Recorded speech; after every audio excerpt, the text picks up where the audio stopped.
When I started out as a recording engineer, there were very few, if any, college courses in audio engineering. The way you learned was by being an apprentice at a recording studio. I was fortunate to get a job at New York's A&R Recording and to have Phil Ramone as my mentor.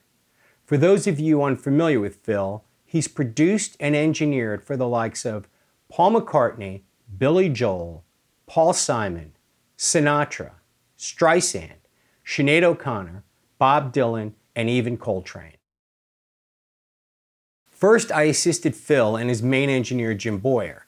This is where the learning began and I got my basic training. Here's a picture of Jim, Phil, and myself celebrating the completion of Billy Joel's Glass Houses. When Phil thought I was ready, I moved up to first engineer. I continued to work closely with him, recording and mixing his projects for many years. And for many years, he continued to kick my ass. The learning never stopped.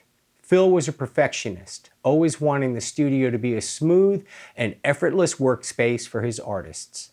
This is the first in the series of videos, Shit Phil Taught Me. Some of these tips will seem very simple, but to Phil, every detail was very important.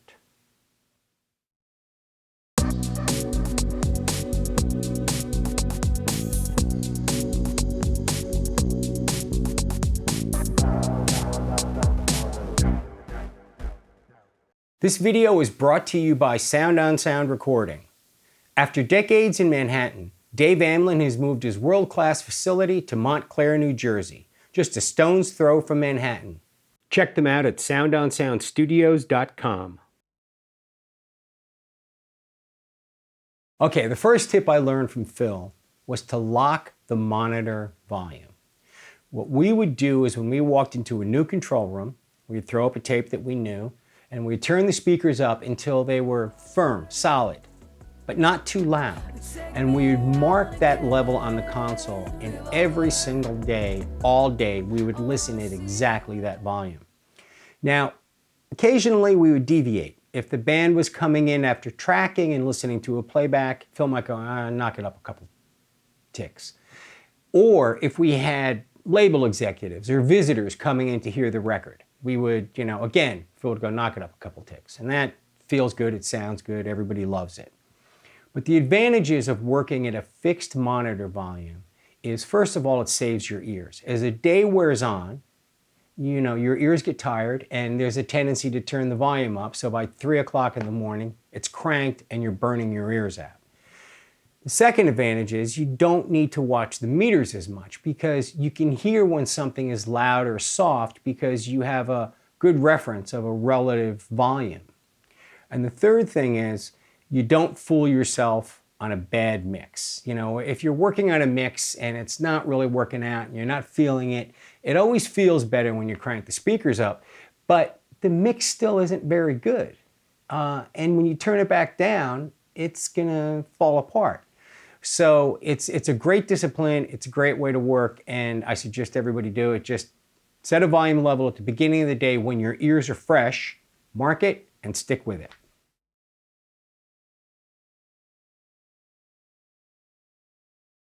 Phil always wanted you to run cue mixes post-monitor fader. And the way we would do that on an analog desk is we could go through and set all the aux sends, let's say at 1 o'clock, and match the pans. Now for that starting point, the artist is going to basically get the same mix that you're getting in the control room, but you can alter it for them without altering your control room mix. Phil always wanted to hear a good balance in the control room.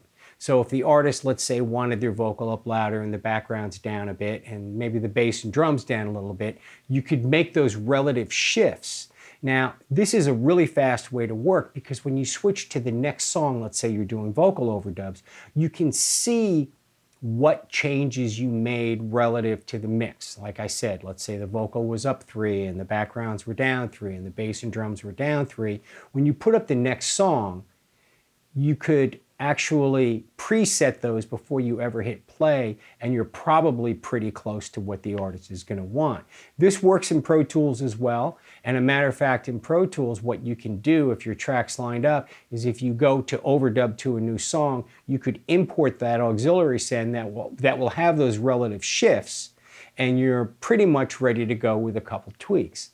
Phil also thought that you should be constantly mixing and adjusting your mix. So if you're pulling a mix together as the session's going on and improving it, it's going to improve in the headphones at the same time.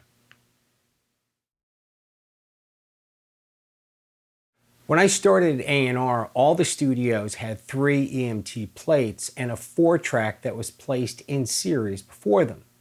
The 4-track was the pre-delay, and I checked recently, and the head spacing on a Scully 280B is 2.5 inches. That means that those machines were providing 160 milliseconds of delay.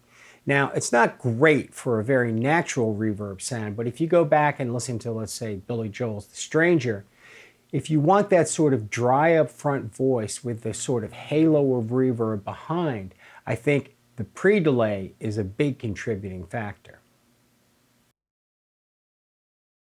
If you liked this video or found it interesting, please click subscribe below. I'm going to be adding a Patreon link later when I get the channel built up, and I'll be looking for suggestions of other topics to cover.